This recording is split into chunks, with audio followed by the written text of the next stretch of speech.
Amin. Itulah sebabnya kita berkata, Tuhan memberikan kepada kita masing-masing penderitaan, tapi tidak melampaui kekuatan. Semuanya ada batas. Amin. Haleluya.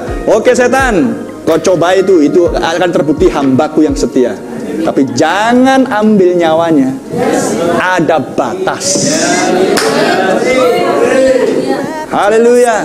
Sekalipun inkuisisi memperoleh kekuasaan yang tak terhingga, bahkan mengendaki jiwa dibunuh sampai kematian, tapi mereka pun punya batas. Lihat tampil Luther, single manusia ini, tapi tidak bisa disentuh oleh kekuasaan Katolik Roma di masa tersebut.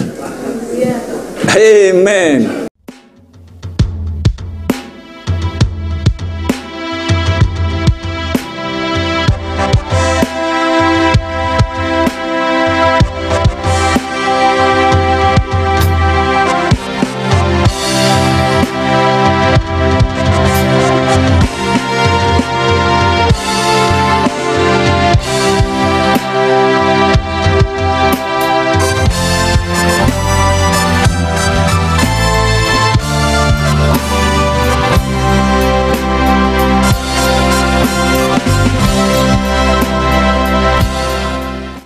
Dan hal itu membuat beberapa raja-raja di wilayah Jerman kemudian bermufakat, kita lindungi Luther. Tapi mereka adalah beraliran politik, sebab dengan tampilnya Luther, mereka menginginkan terlepas dari kuk Vatikan di Roma. Tapi apakah mereka mengikuti akan kegerakan roh melalui Luther untuk menghasilkan era reformasi, supaya orang-orang terluput dari kekuasaan doktrin Katolik Roma? Tidak demikian. Mereka hanya berpikiran politik. Mengerti? Mereka hanya berpikiran politik. Hanya itu saja. Dan Tuhan tidak pernah berubah. Kunci itu zaman gereja lah, Tuhan tidak pernah berubah. Maka jangan berpikir bahwa di kalangan kita tidak akan ada yang seperti ini. Tetap ada. Saya belum ketemu, puji Tuhan, gak usah ketemu, gak apa-apa. Tapi yang jelas Tuhan tidak pernah berubah. Ya kan? Ada orang di kalangan kita, gak boleh ini, gak boleh ini, gak boleh ini. Mereka bikin sektenya sendiri. Ketika dilanggar, marah, murka sejadi-jadinya. Dia murka untuk memuji Tuhan. Amin. Sama dengan Calvin, ini Katolik, bakar, bunuh. Di dalam nama Tuhan.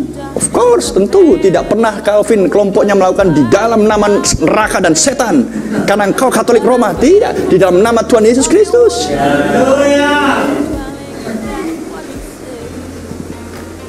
Amin.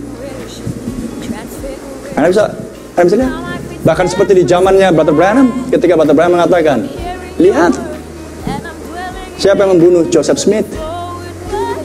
Metodis yang sudah keluar dari cengkraman Katolik Roma, tapi toh membunuh Joseph Smith hanya gara-gara beda doktrin. Pendiri Mormon kalau nggak salah, Joseph Smith. Apakah itu diperkenankan? Mereka merasa bahwa mereka melakukannya untuk Tuhan, karena ini bidat, ini sesat. Oke, terus kalau sesat mau diapain? Dicabut nyawanya. Joseph Smith mati pak di Amerika. Nah, bisa bayangkan, apakah itu yang dilakukan? Apakah harus itu yang dilakukan? Di bawah pengudusan? Di bawah pengudusan saja bisa membunuh orang, apalagi di bawah pembenaran. Jadi kalau ada oknum di kalangan pesan di akhir zaman di bawah Wahyu 10 masih melakukan hal-hal yang najis seperti ini, itu adalah individu. Berarti mereka adalah bukan orang-orang pintu yang terbuka. Amin. Tapi mempelai wanita adalah orang-orang pintu terbuka, yang tidak akan melakukan hal-hal yang cemar dan najis, yang akan membuat Kristus dicela.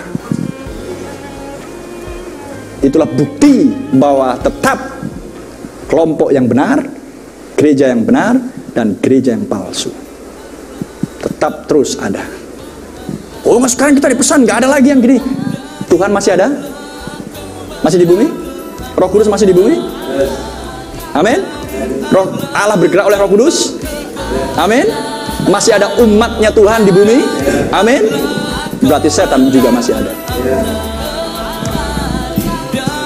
Di mana Tuhan, di situ setan bekerja secara paralel.